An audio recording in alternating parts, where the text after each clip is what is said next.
নমস্কার বন্ধুরা, আজকে তৈরি করব নতুন চালের ভাপা পিঠে। এই পৌষ পার্বণ এসে গেছে। আমার হাতে নারকেল দেখছেন। সকলেই আজকে পিঠে তৈরি করবে, আমাদেরও আজকের পিঠে তৈরি হবে। আমার হাতে এই যে নারকেল দেখতে পাচ্ছেন, এই নারকেলগুলো আমি এবার কুড়ে নেব। এই নারকেলগুলো এবার আমি কড়াতে দিয়ে দিলাম। দিয়ে এবার এই যে গুড় আছে, আমি গুড়টা দিয়ে দিচ্ছি। গুড়টা দিয়ে এই মিনিট 4-5 মতো একটু নাড়াচাড়া করে নিয়ে গরম করে নিয়ে নামিয়ে নেব।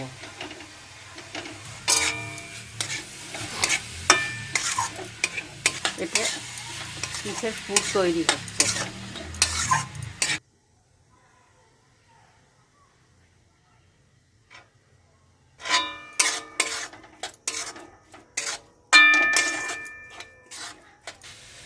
এবারে এগুলো হয়ে গেছে, নারকেলের সঙ্গে গুড় দিয়ে মিশিয়ে নিলাম। গরম আছে। এই শুকনো চালের গুঁড়ি নিয়েছি এই বাটির 4 বাটি। এবার আমি পরিমাণ মতো নুন দিয়ে দেব।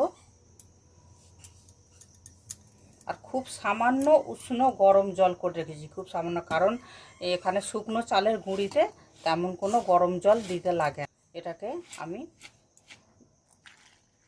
এবার আমি মাখবো, মেখে একটা ডো তৈরি করে নেব। এই যে ডোটা আমার পুরো তৈরি হয়ে গেছে। এবার এ থেকে ছোট ছোট করে আমি লেচি কেটে নিচ্ছি।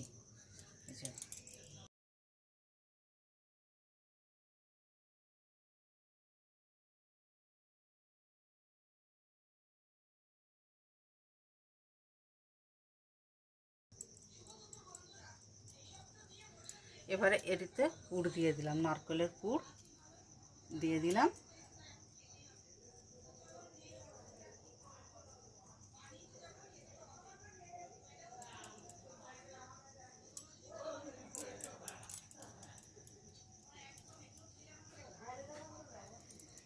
এইভাবে আমি সব পিঠে তৈরি করে রাখবো।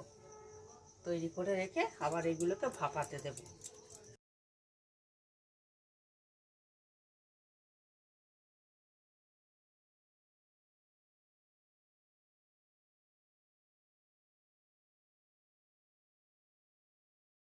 পুর ভরে সব কটা আমি তৈরি করে নিয়েছি পিঠে।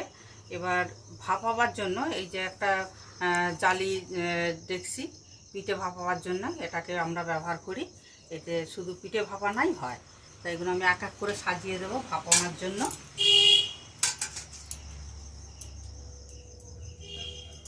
এই এই জলটা আগে থাকতে আমি গরম করতে দিয়েছিলাম। এবার এই জলটা থেকে গরম হয়ে গেছে, বাষ্প বের হচ্ছে। এবার এই যে আমি পিঠে যে সাজিয়ে রেখেছি ভাপাতে দেবো বলে, এটা আমি ঢাকা দিয়ে দিলাম। ঢাকা দিয়ে এবারে এখান থেকে এইটা আমি বসিয়ে দিলাম। এটা 1 ঘন্টা 15 মিনিট রাখলেই হবে, যেহেতু জলটা গরম হয়ে বাষ্প বের হচ্ছে, তার জন্যে 1 ঘন্টা 15 মিনিট মতো রাখবো বন্ধুরা আমি। তারপরে আবার 1 ঘন্টা 15 মিনিট পরে আমরা খুলে দেখবো। এটা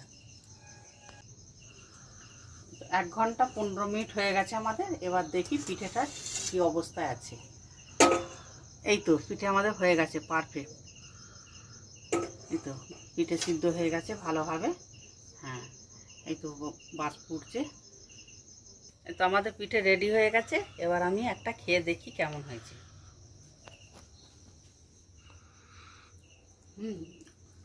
খুব ভালো নতুন চালের ভাপা পিঠে।